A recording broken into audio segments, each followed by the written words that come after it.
Hello and welcome to Reflection 2. My name is Man Paris, your guide and honest host. As we give you another piece from Reflection 2, House is a Feeling. This is a very special documentation of the early years of the legendary record label Shit Up and Dance, and one of my personal favourites, the unsung pioneers of the breakbeat sound.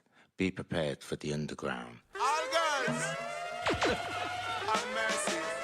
All girls, have mercy. Have mercy. Coca-Cola bottle shape, I hit her on the place. Broke out, girl, you have the shape. Coca-Cola bottle shape, I hit her on the place. Skin out, girl, you have the shape. And the Coca-Cola bottle shape, I hit her on the place. Broke out, girl, you have the shape. Coca-Cola bottle shape, I hit her on the place. Skin out, girl. Massive! What a boy with Massive!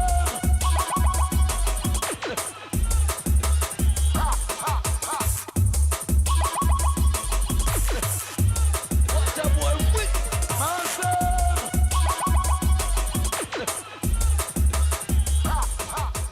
Smiley looks back. Well, in the house, it was always music being played.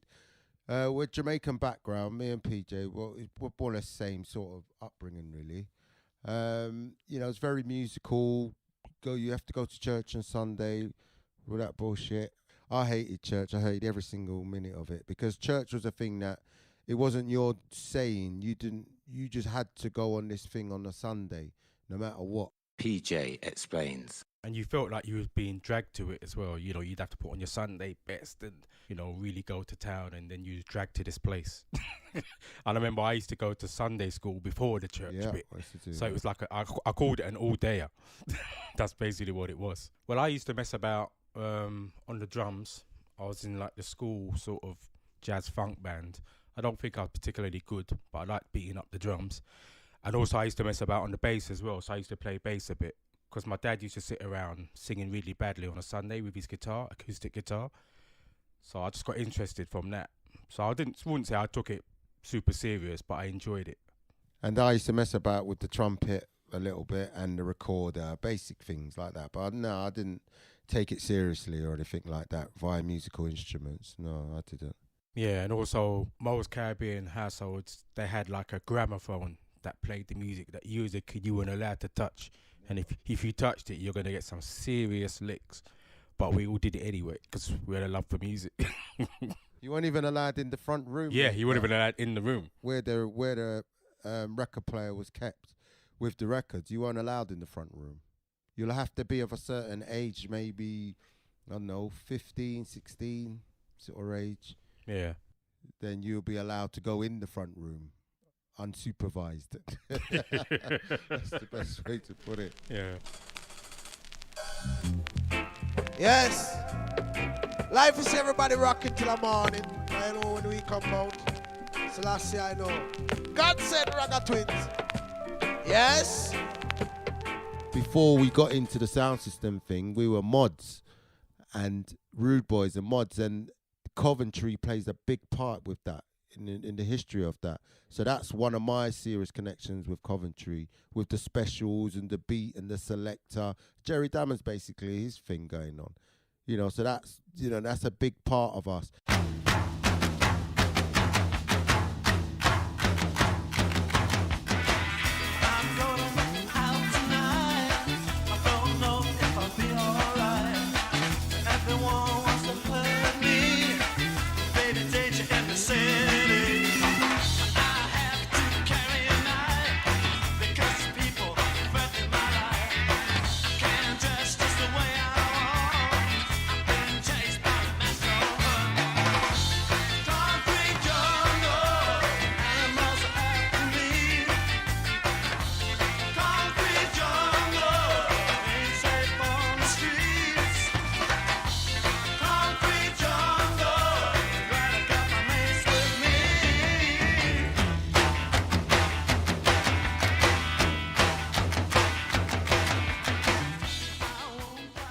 I think when you're at that age, you don't really know if education is working for you or not, because in most Jamaican households, education wasn't the driving force for a child. It wasn't drummed into you like it isn't with an Asian family, for instance.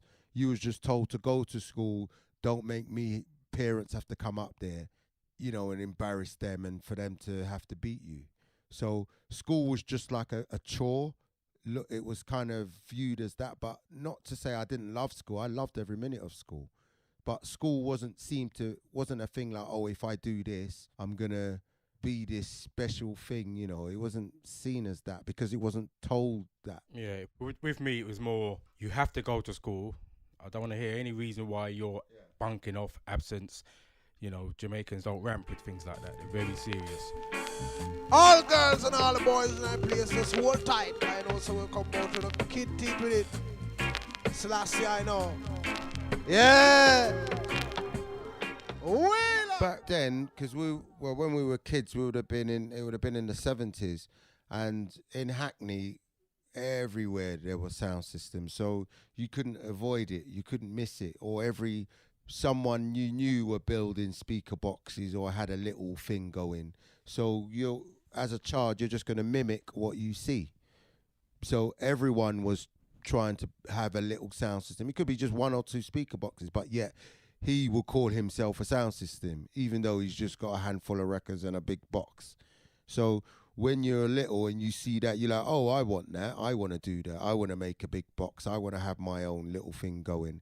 So it was kind of thing that you just grew up seeing because everyone was doing it. Well, how it started, me, PJ, and my twin brother Daddy Earl and DJ Hype, we all went to the same school, and we must have been about 12 years old, and we went to a school dance, Clissold Park School. We didn't go to that school, but there was a school dance in another school, and a sound system was playing, and we was like, yeah, we want to do this, because that's probably the first time we saw a full sound system in a big hall and blowing down the place with bass, and we were like, yeah, we want to do that. We must have been, as I said, about 12 years old.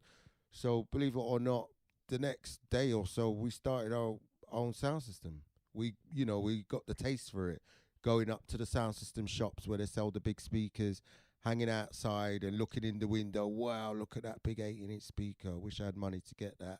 Look at that amplifier. Wow, and all that business. And then must have been like a year later, we would have been about 13 or so. We managed to get some speakers, probably stole them out of someone's mum's speakers box. They wouldn't know that the speaker's gone because the box is still there, but we would steal the speakers. That went on for ages. We kept doing that, and that's how we sort of built our sound system. Now you have some tune make you laugh, but when you hear this one, this special is very serious. So I want all who can dance, we shut up and leave. We knew that you need to get wood and things like that. First of all, what we did, we broke into our local timber yard in the middle of the night, stole big sheets of chipboard, and we had like all our school friends to help us shift it out of the timber yard. True story. And then we'll bring them home, cut them up, because we literally lived in these dances, these school dances or local community sound clashes. We lived in there. We sort of knew what the boxes should look like. So building a speaker box then, because you didn't have internet, you had no sense to go and buy a book on speaker boxes. You wouldn't even know where to go. So you did everything by trial and error. You'd build a box, you think, yeah, that's right, but then you play it, you go, no, it's not right. So you'll have to build probably 10 of the same thing to get it right. And plus, you was obviously you had carpenter skills. Yeah, I went down that road to be a carpenter. And Smiley's twin brother, he had skills as an electrician. So he took care of the wiring side. Smiley took care of like the building side. Yeah, and that's how it went. But as I said, them days, because information was very scarce on things, you had to do everything by trial and error. When you hear this one, this special very serious. Ragga twin step out. So I want all who can dance, we shut up and twin step out. Ragga twin step out. Ragga twin step out. Ragga twin step out. Ragga twin step out. Ragga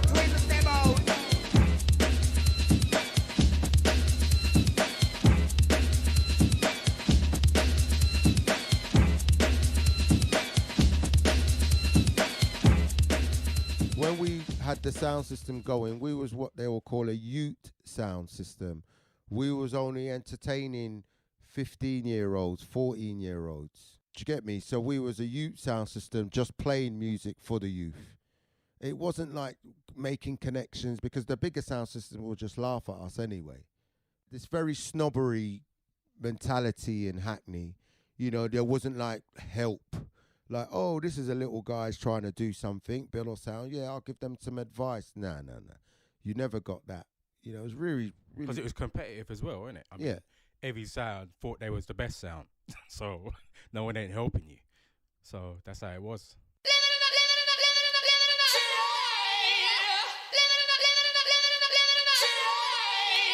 But also we were, like when the American hip hop flavor first hit the UK, we were part of that wave because we were teenagers. So if you was a teenager at that time, that's what you was into. So that's how we introduced like the hip hop element on the sound system as well. Yeah, and I don't think any sound system did what we did. Because we brought, as PJ said, we brought the hip hop element to the sound system thing. You know, we didn't just, DJ Hype wasn't just, well, his name was Dr. K then. He wasn't just cutting up 2 records and people standing there. We know he's cutting up 2 records while I'm rapping, PJ's rapping, and my twin brother Daddy Earl is reggae MCing. We did go to drama school. The drama school was the sound system. That was the drama school. That was our Talia Conte. That was our teaching. That was our schooling. It was, you know, breaking into empty houses and put on parties for kids, basically, as PJ said, because we were kids. Printing up our own flyers, doing our own promotion, literally walking down the high road and posting up your flyers. On bus stops, outside schools, giving out flyers. And remember, we're like 16 years old, this is going on. Breaking into empty houses. My brother, he's just learning how to be an electrician, putting on the electrics, you know, and we're finding a way how we're going to get in the house. And all these things were going on. We were literally still in school. So we did have a schooling. The teaching was that life of a sound system, because running a sound system, it's kind of it's a lifestyle. It's not something you do at the weekends. It's not that. You got to be maintaining that every day, and you're going to be practicing on what you're doing every day.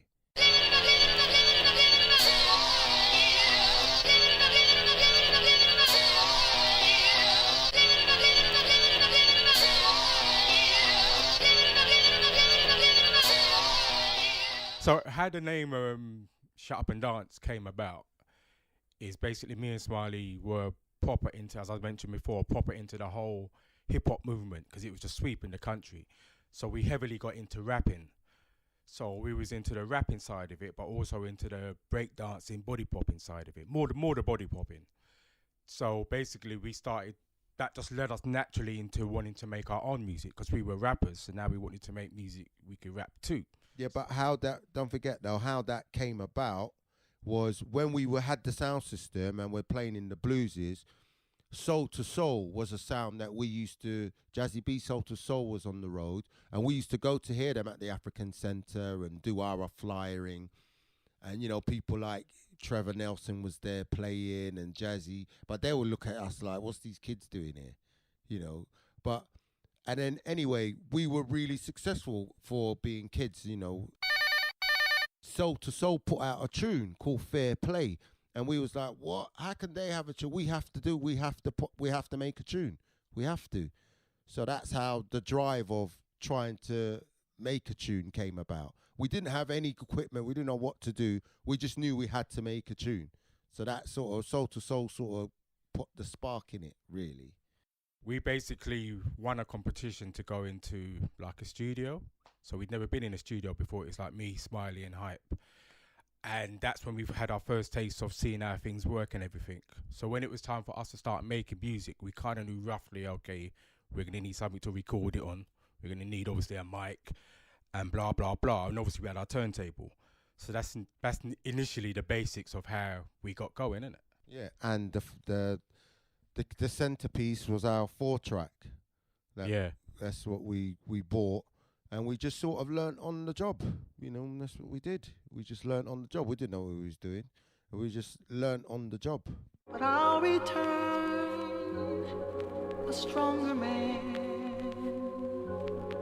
Technology back then in the 80s was super expensive.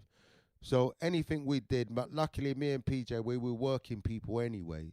So we'll just save up a little money and buy a 4-track and save up a little money and buy a sampler. But it will take a while to get these things. But eventually, like always, we always get there. And then we just got going. But as I said, I must stress, back then, equipment was very, very expensive. Very expensive. Yeah. And there used to be like certain music shops in the West End. You'd have to go into the West End. What was the name of those shops again? There used to be a street in the West End where it had all the music shops. So one of them would sell all the latest synthesizers and one would sell all the latest audio equipment. So we used to go down there, kind of demo things to think, okay, can we work with this?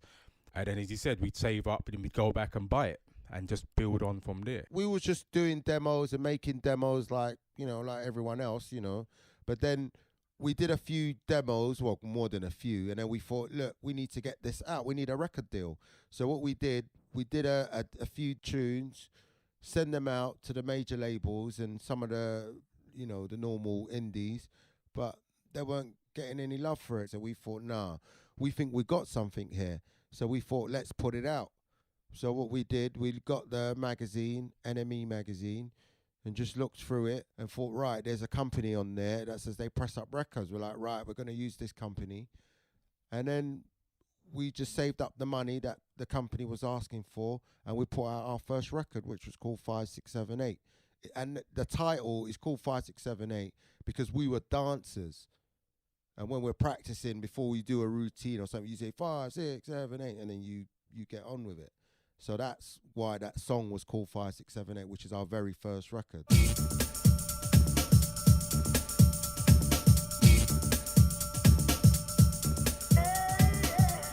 Yeah, I mean, it's like, when you think about it, it's kind of crazy. But yeah, we white labeled it. We just pressed up. No, there was a label. There was a label on it. I would say it was like white it's label. A white label. It's a hand-drawn thing. Do you know But what you I mean? know what I mean. It wasn't a proper label. It wasn't a white label, though. The label was a hand-drawn label. Yeah, but that's not always. It wasn't a white label. It wasn't. Because a white label, it means nothing on it. But we did have, it said who it was and what the song was. And our telephone number. And our telephone number, thank God for that. Yeah. It's probably the best move we did. Easily. Is put our telephone number on the label. But anyway, as long story short,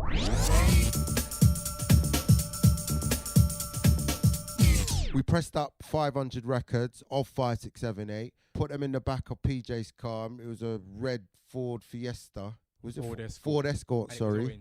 It was red. Anyway, drove up the West End with 500 records in the back and just go to the record shops and say, would you like to buy some? And they'll hear it and they go, oh, it's okay. So anyway, we gave them all the records, but they will take them on a thing called SOR, which is sell or return. Right. You give them whatever they want. Most shops will just take a box. So all the 500 records were more or less gone within a few days, with us covering all the record shops in the West End. Because they were like key shops where all the key DJs will go. And this is obviously the days when, record shops were thriving in the West End. There'd be like 15, 20 shops just in the West End. And the shops in the West End were where the key DJs will go. Yeah. So anyway, we gave them the records, and within that day or the next day, our phone was blowing up. Yeah. We want more. Your tunes are all sold out. We want more. And we couldn't even press enough for the demand of 5678. And everywhere you went, you'll hear it. It was always on the radio. It was scary in some sense because we blew up overnight. We did. Yeah, literally from the first track. From the very first song. On the turntable we have a new 45.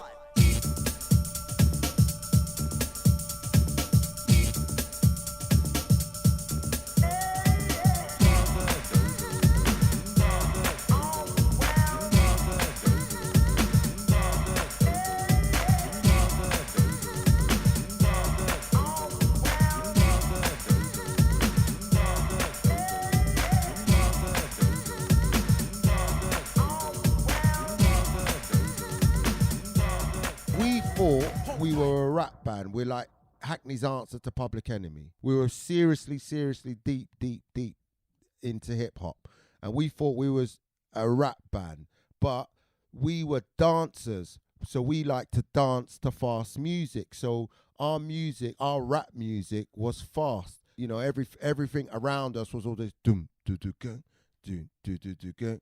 You know, which is cool. We loved all of that. Beastie Boys, E-Star, Run DMC. But we thought you can't dance to this because we were dancers. So we sped up our breaks, our break beats that we used and put more breaks on top of breaks and sped it up. We still called it rap, hip hop, but everyone was like, this ain't hip hop. I don't know what this is. It's just our style. Yeah, but luckily for us, they liked it. So, But really, what we're lucky is that the rave scene started to emerge in England, and they were like, "What's this song 5, 6, 7, 8?" So we realised it was all the house rave lots buying our music because they, you know, it's faster music, house music, rave music, so it fit nicely. I remember a story where my younger brother used to go to all the raves, and he was like, "Boy, Smiley, they're playing your song. They played your song in Dungeons, which was a big club in Hackney." And I was like, "What? What do you mean they're playing our song?" I'm like, "I don't want them to play my song. What do you mean they're playing my song?" Because we thought we was a hip hop band. Raves ain't supposed to be playing Shut Up and Dance. Shut Up and Dance is a hip hop band. Yeah, you need to go to Dungeons and see this and see this. No, we're like, what? They're playing our... Because I was kind of like upset. They were looking at us like jokes kind of thing because we were a serious rap band. So we was like, why are they playing our music in a rave? But then when we went to Dungeons the following week to hear it, whoa, it just changed everything. You've seen people go off to your tunes and you're hearing it more than once through the night. Loads of DJs played 5, 6, 7, 8. And we're like, boy, I think we're onto something here. So we just continued doing what we were doing. It's fast hip hop, us rapping, and they just had it for dinner. They really took to us. So consider it's a pity cause it's coded. And I'm 16, I'm hustling, drugs, TV, bad boys, Rome, country, web life. It's the sound, Sensi, man, now coke is coming in heavily, yo. Rock the house, take the money and run. Aggravated, a job well done. Now you're caught, abroad to justice. Neighborhood, the watch scheme said, gonna crush this crime. In my life, I ain't done, but now I'm worried. I'm watching the little one, hip hop. It's my aim to make money, as my partner Jay said. It ain't funny.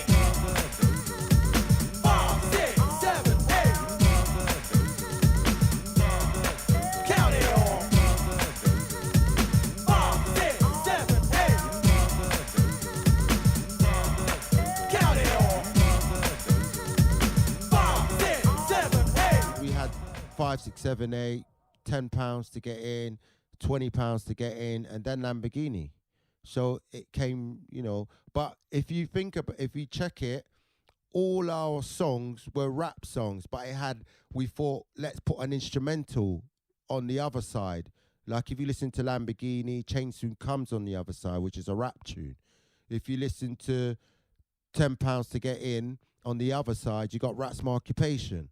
You know, they're all rap tunes, but the house buds or the rave lots just loved what we were doing. They really did. like, all of our stuff sold thousands, but what it was, back in the day, you had the chart record shops and then you had the specialist record shops. Our stuff sold in the specialist shops. So we didn't necessarily get the barcode sales going through.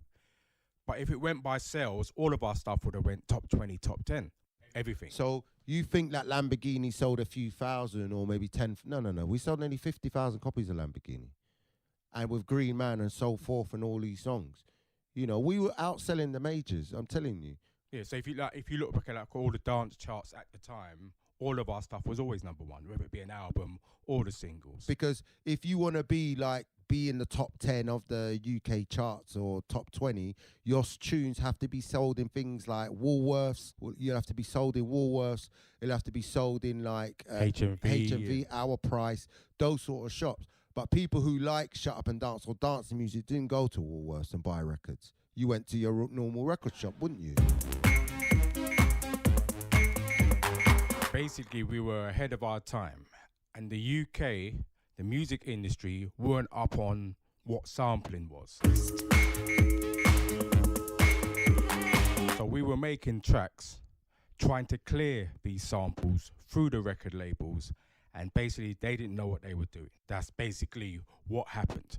So when we got to a point where we were so big, and then, you know, even other people were coming out and sampling, they were like, okay, this is getting way out of hand, we're gonna have to do something. So they called us in as in, you know, naughty boys, you shouldn't be doing this. We never got sued, but basically, you know, things got halted. That's the only way I can put it. Yeah, but we never got sued. But we no. never got sued.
We definitely was out of our depth, but not really, because we were young and fearless, you know. And what helped us, what drove us really, was the sound system mentality, the clashing mentality. You know, we had this us against the world mentality, and it worked. You know, we wasn't over our heads, because remember, this went on for years. You know, it wasn't like we were one-hit wonders, but we were bigger than we thought we were. That's definitely was. That was. I remember we come from a background of no legal training or anything like that. And there was no, you know, lawyers in my family or anything. So we literally, just like with the sound system days, we just learned as we went along. So we were learning as we went along while this thing was getting bigger and bigger and bigger and more successful. And then when Lamborghini blew up, we thought, well, what we're going to do, we need to sign some acts, because we can't just be everything we put out is going to be Shut Up and Dance and Shut Up and Dance. Because remember, Shut Up and Dance is the name of the act and the label. So we thought, right, we got to sign some acts. So we knew the Demon and Flinty before. They were never called the Ragga Twins. There was just Demon and Flinty, two brothers. We sampled them on the intro for Lamborghini. So I went to see D-Man to get permission from a Unity sound system tape where D-Man, is saying something about the acid movement that was going on at the time. So then he said, yeah, I would like to do some of that stuff that you lot are doing. And then we signed them. And then the first song we did with them was Hooligan 69, and that just took over the world. It took over everything. Yeah. Changed the scene, changed the game. Changed everything. Everything.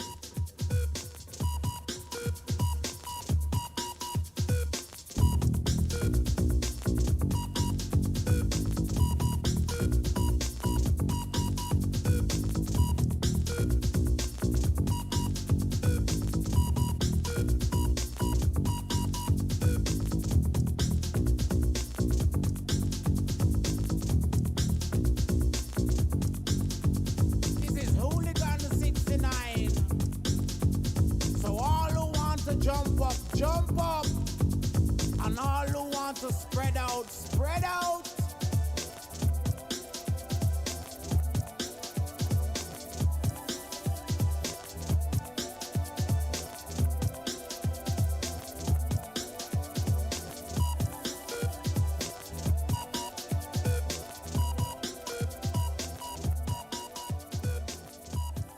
With us, we both have got this in common, where we like all types of music. And it's kind of weird like that, because two black guys growing up in Hackney, there wasn't a lot of people like that. You tended to like reggae, or you liked soul, or you liked hip hop. But we liked it all. We liked techno, we liked, you know, rap, we liked house. So when it came to making music, we were just being creative, trying to try different things and trying to put all the flavors of things we like into one big pot.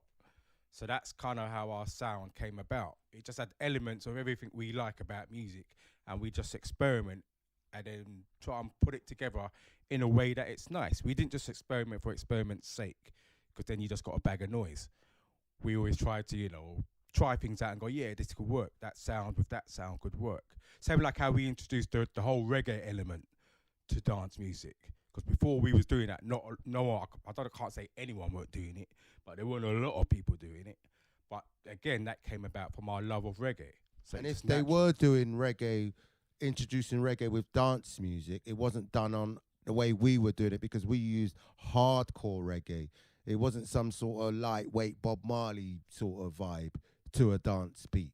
It would be proper hardcore reggae. We went that route. DJ Frankie Bones explains how he met PJ and Smiley at the first UK legal raves, Amnesia House, Coventry. I did feel very influenced because PJ and Smiley from Shut Up and Dance. Now, if you remember the album cover they had out at that time, it was Dance Before the Police Come, and it's PJ and Smiley, two big yardie dudes with swords on the cover. And the album had tracks like 10 pounds to get in, 20 pounds to get in, and it was a lot of raga, a lot of real like hard Brixton type of yardie type of raga. I guess then you could call it raga techno. When I met PJ and Smiley, it was like I already was like, those guys were my hero, but I didn't realize it was the same thing. When they met me, they felt the same way. So the camaraderie, like, of, meeting somebody that you respect and they even respect you even more. Yeah, I did hang out that night because I remember Nicolette did Single Minded People. She was signed to their label. And yeah, I definitely hung out. Mickey Linus always took good care of me. And it was always like, this is Frankie Bones introducing me to everybody and making me feel like a part of a family. Single-minded people, they can always find a way. Single-minded people, they can always find a way. Single-minded people, they can always find a way. Single-minded people, they can always find a way. Single-minded people, they can always find a way. Single-minded people, they can always find a way. Single-minded people, they can always find a way. Single-minded people, they can always find a way.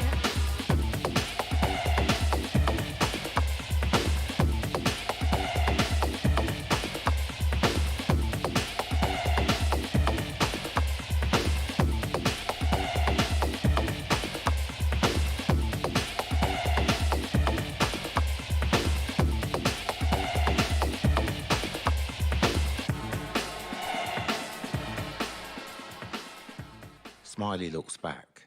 We did do a lot of PAs, but we did turn down a lot of PAs. Because we used to be like, look, we can't be on the road all the time. Who's going to manage the label? Who's going to be putting out? Who's going to work on the next Ragga Twins album or the next Nicolette or the next Peter Bouncer single and so forth? So we did do a few PAs and then we kind of just stopped.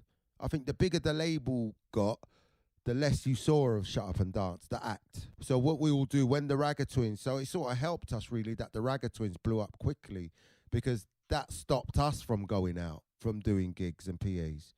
We kind of stopped.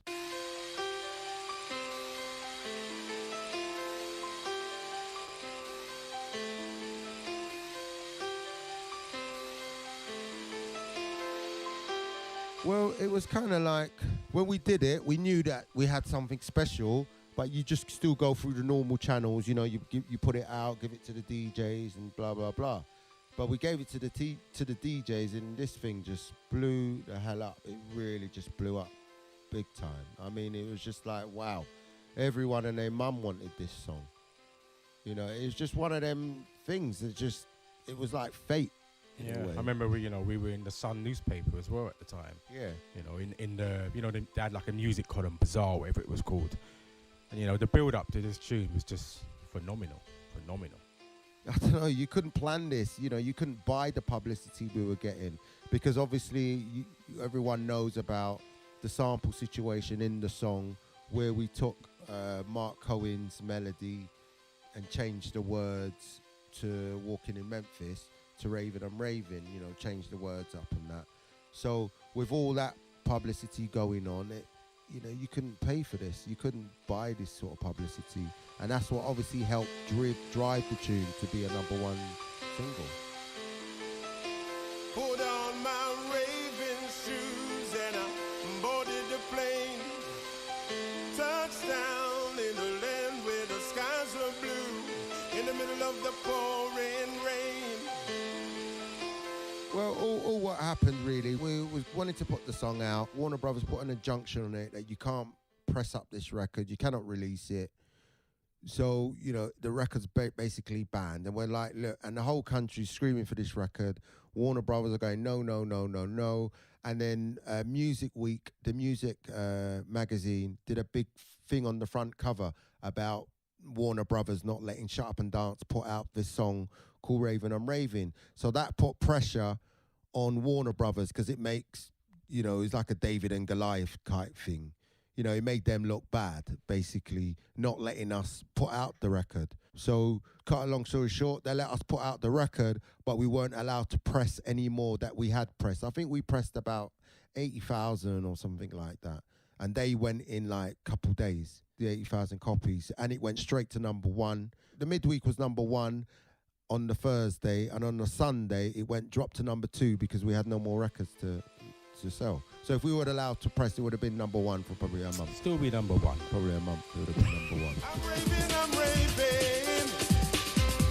I'm raving till the sweat just falls out of me.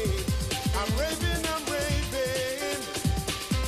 but do I really feel the way I feel?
Everyone can see, even Stevie Wonder can see, we were the biggest thing since sliced bread in this country. There's no doubt about that. Anyone could tell you that. And we never got any front covers. So when we was doing this music thing and we weren't getting things, we just soldiered on anyway because that's our mindset. We don't allow that to stop us. Do you know what I mean? With me, I had a proper job before I got into music, and so did Smiley. So when I went into the music thing, my mum really didn't understand it at first because I'm leaving this nice stable job to do this thing on my own. But, you know, once we were up and running, she gave us full support. So I remember we always got approached by the major record labels wanting to sign us up and stuff. But when we broke it down and we looked at the units we were selling compared to what they were offering us, we were like, well, what's the point? We're doing all right as it is. Plus, we knew we'd lose creative control. The first thing they were going to do is try and push you that way and push you this way, because this is what major labels do. They go for the biggest geographic to get the most sales, but we just wanted to keep making music that we could experiment with and be happy with. So that's why we never did any deals.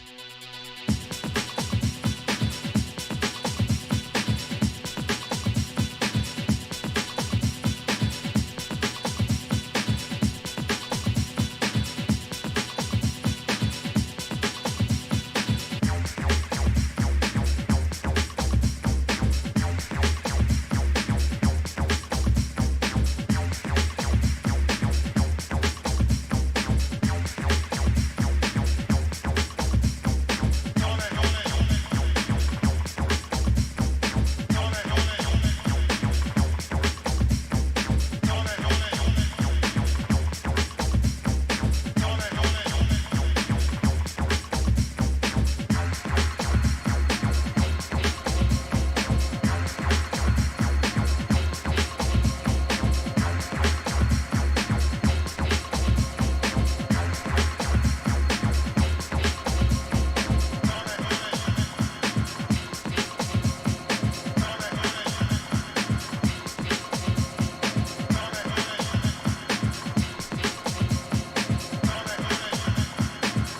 drug scene, crazy enough, definitely brought, in London anyway, brought people together. Because growing up when we did, if you was a black kid, you didn't really rave really with white kids. You went to school with them, but come the weekend, you're going different places. But when the drugs thing came along, everyone sort of just got together. You go in a rave, you see black, white, all sorts, just mingling. And that was definitely an eye-opener. Yeah, because we were when Shut Up and Dance blew up and the whole rave scene blew up, we would have been about 20 years old, 21 years old. And all my life, I've never partied. The only person I partied who was white was DJ Hype, Docs K. There were, everywhere we went, there was no white people there. White people didn't go where black people went to party, and black people didn't go to where white people went to party. Because white people just usually go to so-called Sharon and Tracy, ritzy clubs, and go to pubs and get pissed and have a fight. That was their thing. And black people will go to their clubs and party all night, and then go to a blues afterwards. And we were the proper ravers, black people. We are, because we will party all night. White people didn't party all night. They didn't even know what that was. They'll be what? They'll party till 2 o'clock, have a fight at 2:30, and go home and have a curry or pizza or have a kebab, and that was it. But us, we'll be partying all night until 8 in the morning. And that was just an everyday thing. That went on from the 70s up until all through the 80s. So as PJ said, it definitely brought people together, and it brought the white people to see how black people partied. This is how we partied, but not minus the drugs though, and the music that was being played. If you understand what I'm trying to say. Dance music historians seem to forget about the real pioneers, the individuals who broke the mold and invented new sounds and ways of doing things with music.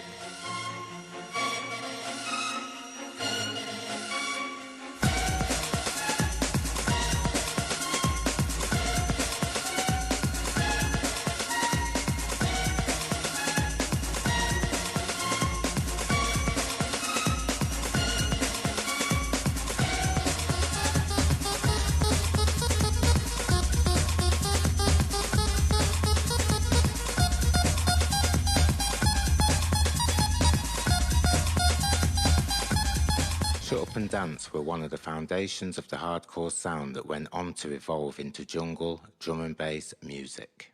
Keep jumping, you bastards!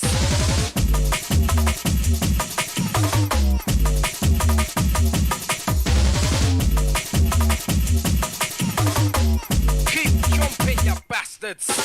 Coca-Cola bottle shape, I hit around the place. Broke out, girl, you have the shape. Coca-Cola bottle shape, I hit around the place. Skin out, girl, you have the shape. And the Coca-Cola bottle shape, I hit around the place.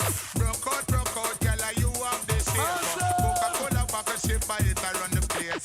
Skin out, girl.